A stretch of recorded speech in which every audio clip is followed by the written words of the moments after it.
आज हम बात करने वाले हैं एक ऐसी शख्सियत की जिसने देश की आज़ादी में उतना बड़ा योगदान दिया जितना उस समय के सारे नेता देते थे। सिर्फ 24 साल का नौजवान जिसको हम शहीद भगत सिंह के नाम से जानते हैं। आज हम बात करने वाले हैं उनके बारे में। असल में वह कौन थे, क्या वे नास्तिक थे, और उनके पुस्तक के बारे में आज बात करने वाले हैं। तो एंड तक बने रहिएगा, वीडियो बहुत दिलचस्प होने वाला है, इसलिए सब्सक्राइब भी कर दीजिएगा। नमस्कार।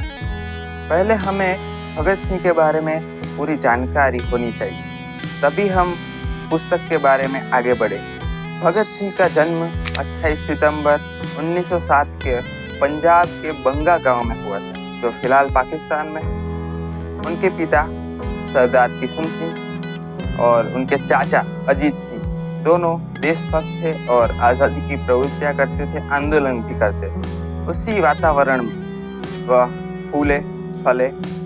और दूसरी बात कि जब किसी ने उनसे पूछा गया कि बड़े होकर तुम क्या बनना चाहते हो, तो उन्होंने बहुत अच्छा जवाब दिया था। एक छोटा बच्चा जिसका जवाब बहुत बड़ा था, और वह जवाब था, मैं बड़ा होकर अंग्रेजों को भगाना चाहता हूँ। और एक ऐसी घटना बनी जिसने भगत सिंह को छोटी उम्र से सोचने पर मजबूर कर दिया, और वह घटना थी जलियांवाला बाग हत्याकांड। 1919 में हुई ये घटना ने उनका जीवन परिवर्तन किया। धीरे धीरे वे क्रांतिकारियों के साथ जुड़ने लगे, उनकी सोच बदलने लगी, क्योंकि उन्होंने इतिहास का अभ्यास किया, इतिहास पढ़ा, पॉलिटिक्स यानी कि राजनीति पढ़ी, और वह सब कुछ जो उस समय में बहुत ज़रूरत है। क्योंकि कोई स्कॉलर हो, कोई विद्वान ऐसे ही नहीं बनता, उसके पीछे उसके तर्क और उसके विचार होते हैं। तर्क और विचार बहुत अलग बात है। अगर मैं कहूँ कि भगत सिंह सिर्फ पिस्तौल उठाने वाले, पिस्तौल चलाने वाले क्रांतिकारी थे, ये बिल्कुल अयोग्य है। क्योंकि भगत सिंह पिस्तौल उठाने वाले क्रांतिकारी नहीं थे, बल्कि बहुत बड़े फिलोसोफर, विचारक भी थे। उन्होंने खुद कहा कि मुझे लेनिन और कार्ल मार्क्स बहुत पसंद। फिर एक ऐसी घटना घटी जिसने भगत सिंह के जीवन की पूरी दिशा बदल दी।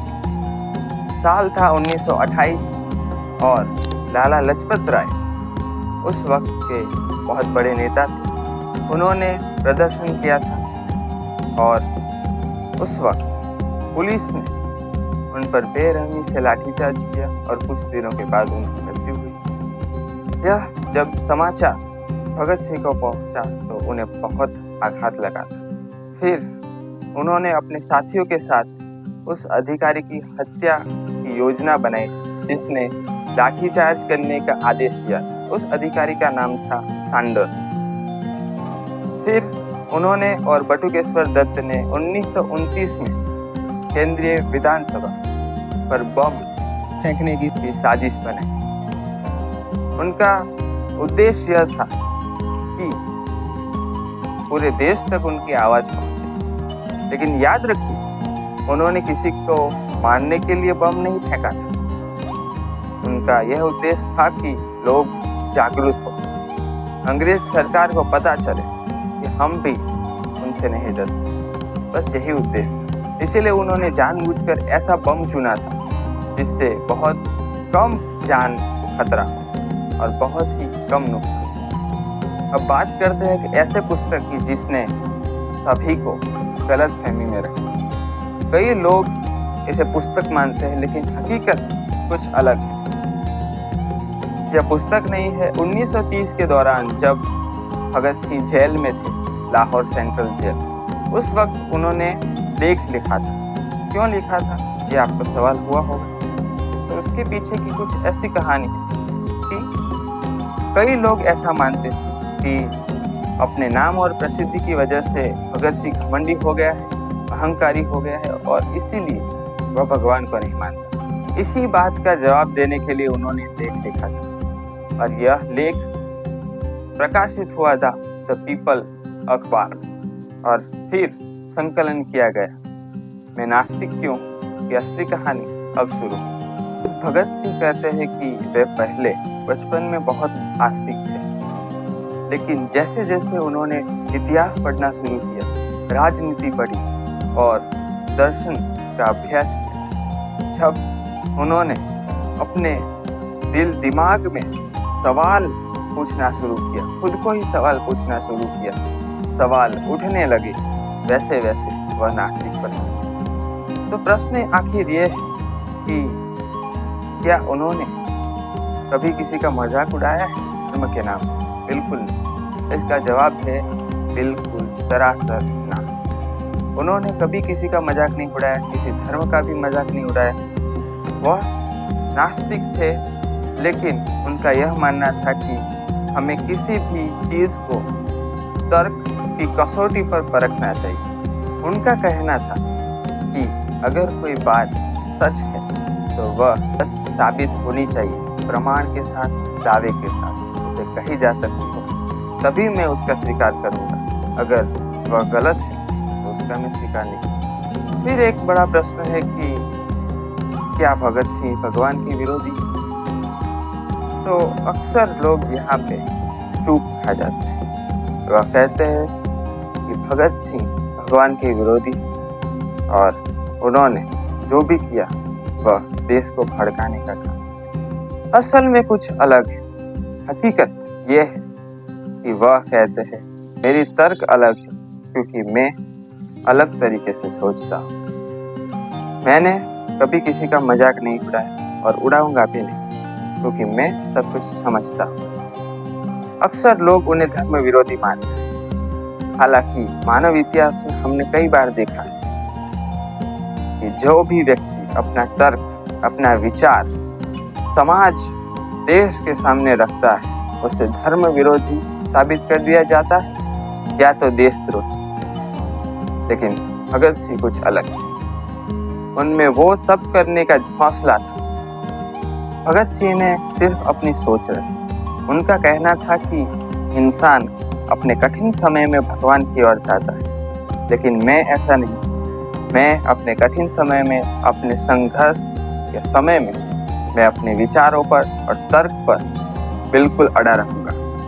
मुझे भगवान की कोई जरूरत नहीं, क्योंकि मैं अपने बल पर लड़ रहा हूँ। सोचिए एक ऐसा व्यक्ति जिसे पता है कि कुछ दिनों के बाद उसकी फांसी लगाई जा रही है, फिर भी वह अपने बल पर, अपने दम पर, अपने विचारों पर अड़ा है और अपने विचारों को बदलने के लिए मना करता है। और यही थे असली भगत सिंह। दोस्तों, मैं आपसे एक बात कहना चाहता हूँ। ये मेरा तर्क है कि जब जब आप इतिहास को बहुत डीप में जाएंगे, डीप से अभ्यास करेंगे, कोई भी चीज, दर्शन हो, इतिहास हो, पॉलिटिक्स, कुछ भी, तब आपको समझ में आएगा सच।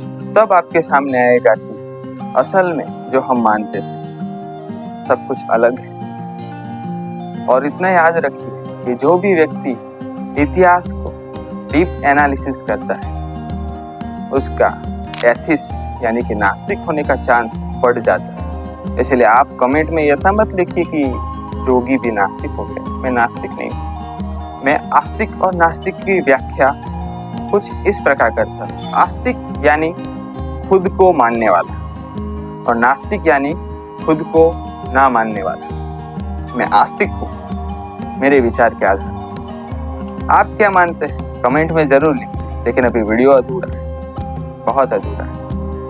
आगे हम बात करने वाले हैं मैं नास्तिक क्यों हूँ पुस्तक के बारे में।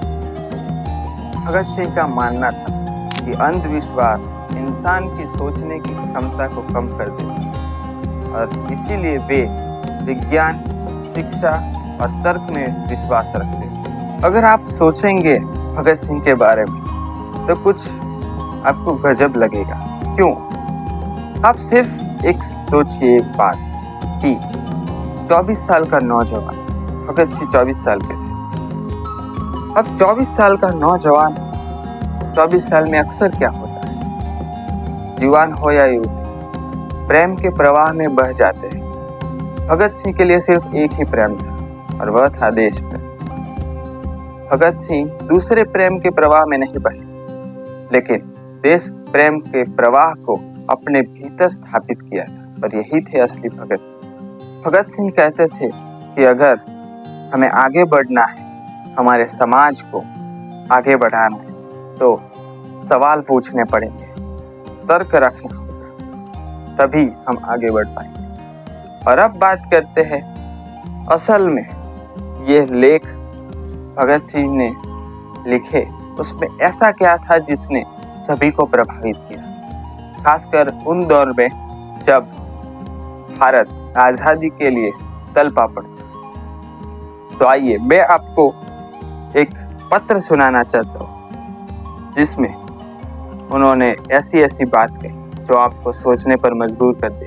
अगर मैं आपसे कहूँ कि भगत सिंह सिर्फ विचारक, सिर्फ क्रांतिकारी नहीं थे, वह बहुत अच्छे कवि भी थे। सुनिए, छोटे भाई कुलतार के नाम उन्होंने अंतिम पत्र लिखा था सेंट्रल जेल लाहौर से 3 मार्च 1931 में।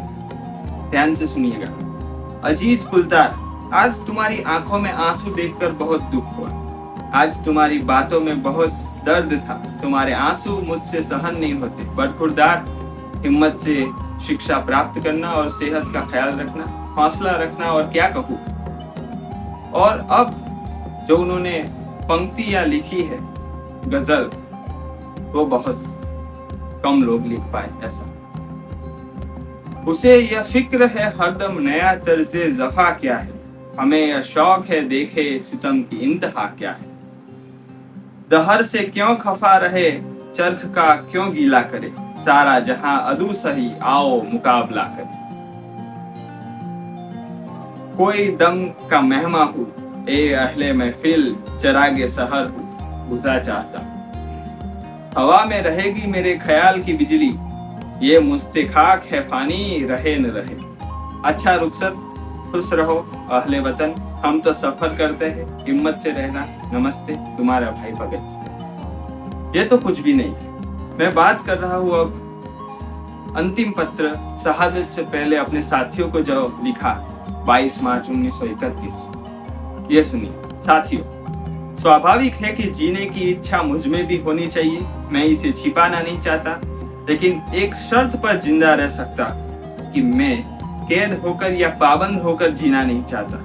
मेरा नाम हिंदुस्तानी क्रांति का प्रतीक बन चुका है और क्रांतिकारी दल के आदर्शों और कुर्बानियों ने मुझे बहुत ऊंचा उठा लिया है, इतना ऊंचा कि जीवित रहने की स्थिति में इससे ऊंचा मैं हरगिज नहीं हो सकता। आज मेरी कमजोरियां जनता के सामने नहीं है। अगर मैं फांसी से बच गया तो वे जाहिर हो जाएगी और क्रांति का प्रतीक चिन्ह मद्दिम पड़ जाएगा या संभवतः मिट ही जाए। लेकिन दिलेराना ढंग से हंसते हंसते मेरी फांसी चढ़ने की सूरत में हिंदुस्तानी माताएं अपने बच्चों के भगत सिंह बनने की आरजू किया करेगी और देश की आजादी के लिए कुर्बानी देने वालों की तादाद इतनी बढ़ जाएगी कि क्रांति को रोकना साम्राज्यवाद या तमाम शैतानी शक्तियों के बूते की बात नहीं रहेगी। हाँ, एक विचार आज भी मेरे मन में आता है कि देश और मानवता के लिए जो कुछ करने की हसरतें यानी कि इच्छाएं मेरे दिल में थी, उनका 1000वां भाग भी मैं पूरा नहीं कर सका। अगर स्वतंत्र जिंदा रह सकता तब शायद उन्हें पूरा करने का अवसर मिलता और मैं अपनी हसरतें पूरी कर सकता। इसके सिवा मेरे मन में कभी कोई लालच फांसी से बचे रहने का नहीं आया। मुझसे अधिक भाग्यशाली कौन होगा। आजकल मुझे स्वयं पर बहुत गर्व है। अब तो बड़ी बेताबी से अंतिम परीक्षा का इंतजार है। कामना है कि यह और नजदीक हो जाए। आपका साथी भगत सिंह। अद्भुत लिखा। अगर आप यह पुस्तक पढ़ेंगे तो आपके दिमाग में जो भगत सिंह के लिए ख्याल है वो पूरा का पूरा चेंज हो जाएगा। अब मैं बात करने जा रहा हूँ उस लेख के बारे में जो लिखा गया था 1923 में, जिसका नाम था अछूत समस्या। काकीनाडा में 1923 में कांग्रेस अधिवेशन हुआ। मोहम्मद अली जिन्ना ने अपने अध्यक्ष की जो भाषण था, आजकल की अनुसूचित जातियों को जिन्हें उन दिनों अछूत कहा जाता था, हिंदू और मुस्लिम मिशनरी संस्थाओं में बांट देने का सुझाव दिया और इस प्रकार अछूतों के यह दोस्त उन्हें धर्म के नाम पर बांटने की कोशिश करते रहे। भगत सिंह ने अछूत का सवाल, अछूत समस्या नामक एक लेख लिखा। इस लेख में श्रमिक वर्ग की शक्ति व सीमाओं का अनुमान लगाकर उसकी प्रगति के लिए ठोस सुझाव दिए। और यह जो लेख है जून 1928 के कीर्ति में विद्रोही नाम से प्रकाशित हुआ। सुनिए, हमारे देश जैसे बुरे हालात किसी दूसरे देश को देखना नहीं पड़ा। यहाँ अजब अजब सवाल उठते रहते हैं। एक अहम सवाल अछूत समस्या है। समस्या यह है कि 30 करोड़ की जनसंख्या वाले देश में जो 6 करोड़ लोग अछूत कहलाते हैं, उनके स्पर्श मात्र से धर्म भ्रष्ट हो जाएगा। उनके मंदिर में प्रवेश से देवगण नाराज हो उठेंगे। कुएं से उनके द्वारा पानी निकालने से वह अपवित्र हो जाएगा। ये सवाल 20वीं सदी में किए जा रहे हैं, जिन्हें सुनते ही शर्म आ रही है। हमारा देश बहुत अध्यात्मवादी है, लेकिन हम मनुष्य को मनुष्य का दर्जा देते हुए भी झिझकते हैं, जबकि पूर्णतया भौतिकवादी कहलाने वाले यूरोप कई सदियों से इनकलाब की आवाज उठा रहे हैं। उन्होंने अमेरिका और फ्रांस की क्रांतियों के दौरान की समानता की घोषणा कर दी थी। आज रूस ने भी हर प्रकार का भेदभाव मिटाकर क्रांति के लिए कमर कसी हुई। हम सदा ही आत्मा परमात्मा के वजूद को लेकर चिंतित होने तथा इस जोरदार बहस में उलझे हुए हैं कि क्या अछूत को जनेऊ दे दिया जाएगा, वे वेद शास्त्र पढ़ने के अधिकारी है अथवा नहीं। हम उलाहना देते हैं कि हमारे साथ विदेशों में अच्छा सलूक नहीं होता। अंग्रेजी शासन हमें अंग्रेजों के समान नहीं समझाता, लेकिन क्या हमें यह शिकायत करने का अधिकार है? सिंध के एक मुस्लिम सज्जन श्री नूर मोहम्मद ने, जो बंबई काउंसिल के सदस्य हैं, इस विषय पर 1926 में खूब कहा। वे कहते हैं कि जब तुम एक इंसान को पीने के लिए पानी देने से भी इनकार करते हो, जब तुम उन्हें स्कूल में भी पढ़ने नहीं देते, तो तुम्हें क्या अधिकार है कि अपने लिए अधिक अधिकारों की मांग करो? जब तुम एक इंसान को समान अधिकार देने से भी इनकार करते हो, तो तुम अधिक राजनीतिक अधिकार मांगने के अधिकारी कैसे बन गए? बात बिल्कुल सही है, लेकिन यह क्योंकि एक मुस्लिम ने कही है, इसलिए हिंदू कहेंगे कि देखो, वह उन अछूतों को मुसलमान बनाकर अपने में शामिल करना चाहते हैं। जब तुम उन्हें इस तरह पशुओं से भी गया बीता समझोगे, तो वह जरूर ही दूसरे धर्मों में शामिल हो जाएंगे, जिनमें उन्हें अधिक अधिकार मिलेंगे, जहां उनसे इंसानों जैसा व्यवहार किया जाएगा। फिर यह कहना कि देखो जी, ईसाई और मुसलमान हिंदू कौम को नुकसान पहुंचा रहे हैं, यह व्यर्थ हो। कितना स्पष्ट कथन है, लेकिन यह सुनकर सभी तिल मिला उठते हैं। ठीक इसी तरह की चिंता हिंदुओं को भी हुई। अब एक ऐसे सवाल की चर्चा करेंगे जिसको लोगों ने ऐसा समझ लिया है कि किसी ने भी भगत सिंह, सुखदेव और राजगुरु को फांसी से बचाने के लिए प्रयत्न नहीं किया। हालांकि मेरी बातें मैं ठोस सबूत के साथ पेश करूंगा और मैंने जितना अभ्यास किया है। दरअसल 30 सितंबर 1930 सरदार किशन सिंह यानी कि भगत सिंह के पिताजी ने ट्रिब्यूनल में चाव पेश किया था, जिसका भगत सिंह ने इनकार कर दिया था और उन्होंने कहा कि अगर मुझे बचाना भी है तो भी मैं नहीं बचूंगा, क्योंकि अगर मैंने बचाव का स्वीकार किया तो सारा देश यह समझेगा कि मैंने उनके साथ गद्दारी की और मैं कायर कहलाऊंगा। इसीलिए मुझे बचाने का कोई प्रयास न किया जाए, ऐसा भगत सिंह कहते हैं। फिर अब हम बात करेंगे गांधी जी के बारे में। क्यों?